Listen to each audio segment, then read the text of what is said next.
Assalamualaikum warahmatullahi wabarakatuh. Kepada Bu Irfa selaku pembimbing dan guru mata pelajaran PKWU serta teman-teman semuanya. Pertama-tama perkenalkan terlebih dahulu, nama saya Regina Claudia, saya dari kelas 11 IPA 6 nomor absen 29. Hari ini saya akan menjelaskan tentang rancangan produk yang akan saya buat dan yang sudah saya buat, yang akan saya dalami tentang penjabaran dari masing-masing aspek yang ada di dalam produk saya. Oke nih, jadi yang pertama, saya mau sedikit bercerita selama libur yang kami dan semua anak Indonesia di sini itu alami, saya sudah pernah berjualan.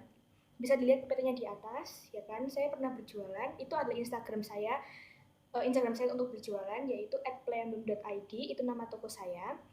Dan saya sudah berjualan banyak hal di sana. Jadi saya kurang spesifik dalam menjual barang. Jadi saya pada saat itu menjual barang-barang itu macam-macam. Ada yang dari luar negeri, terus juga ada masker tiba-tiba, dan yang paling baru sekarang yang akan saya tingkatkan lagi adalah minuman herbal yang alami dan yang dia berbeda daripada yang lain. Nah, itu adalah Instagramnya. Dan setelah itu usaha yang akan saya kembangkan adalah ini. Ini adalah kunyit asam berbagai rasa. Jadi kunyit asam itu kenapa sih kok lebih memilih kunyit asam? Kenapa tidak memilih minuman-minuman yang sekarang sedang booming seperti kopi atau dan lain-lain gitu? Alasan saya adalah ini. Ini adalah latar belakang ide usaha saya. Semenjak COVID-19 mulai mewabah di Indonesia, saya melihat bahwa tenaga medis sangat banyak sekali yang berguguran, ya kan? Karena ini banyak sekali faktor yang mengalami. Yang pertama adalah karena harga obat yang semakin lama semakin naik. Harga vitamin juga ikut melanjung tinggi, sehingga kita tidak punya kemampuan lebih untuk mempunyai proteksi dalam diri kita sendiri. Jadi vitamin yang harusnya dikonsumsi oleh kita secara rutin itu bisa langsung tiba-tiba terputus karena harga yang di atas rata-rata dan di atas biasanya.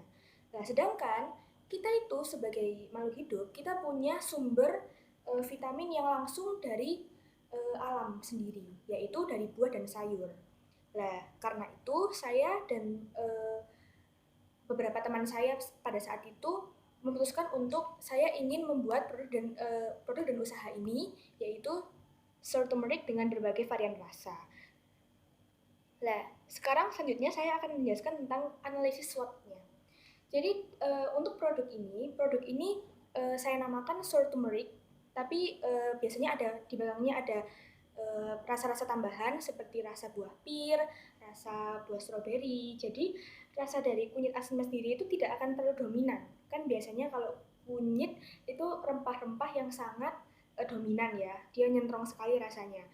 Terus kayak jahe juga itu sangat flavornya sangat kuat. Tetapi di sini kita imbangi dengan berbagai rasa-rasa yang orang-orang dan anak muda tuh banyak suka. Tapi tetap sehat dan tidak membosankan rasanya. Jadi tidak seperti minum obat gitu-gitu. Jadi yang pertama adalah analisis SWOT-nya adalah strongnya itu adalah unik. Karena produk ini sangat jarang sekali ditemui. Kalaupun orang menemui, biasanya menemukan produk itu kunyit asam yang hanya kunyit asam aja. Jadi tidak ada varian rasa dan menganggapnya bahwa itu adalah minuman herbal gitu. Lalu inovasinya pasti jelas baru karena belum ada sama sekali yang saya tidak bisa bilang tidak sama sekali ya. Mungkin ada beberapa tapi yang belum terlalu booming. Kalau saya di sini membuat dengan varian rasa saya sendiri gitu.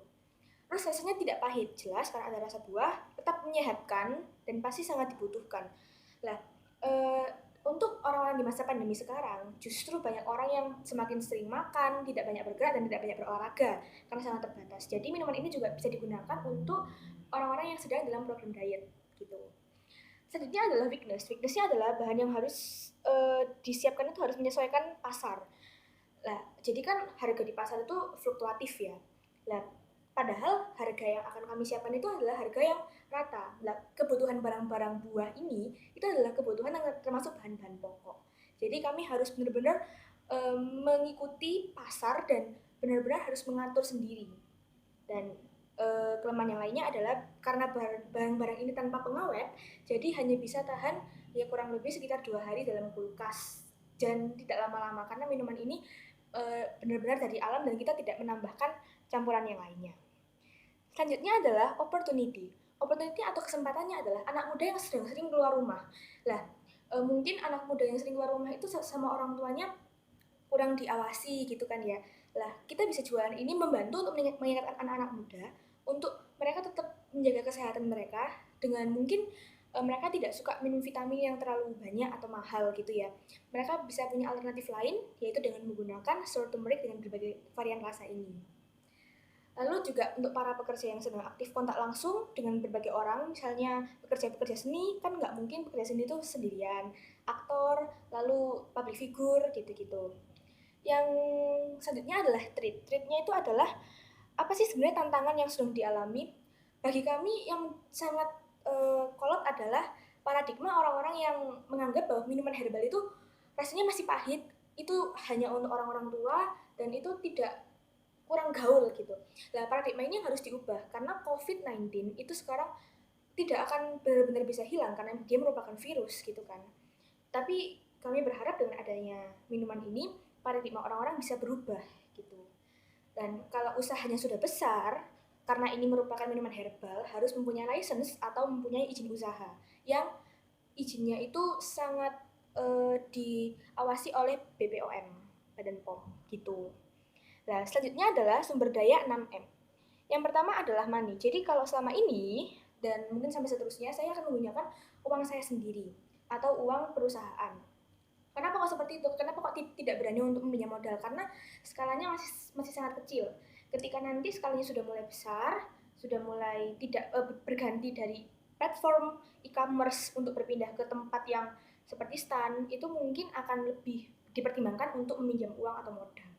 Lalu di situ ada men atau manusia-manusianya, siapa yang bekerja. Yang bekerja selama ini hanya kerabat-kerabat saya saja. Seperti saya sendiri, lalu ada orang tua saya, dan ya beberapa orang saja. Lalu juga ada mesinnya saya pakai blender karena harus hanya menghancurkan alat, lalu sisanya saya manual karena mungkin tidak terlalu membutuhkan alat yang sangat signifikan untuk ini.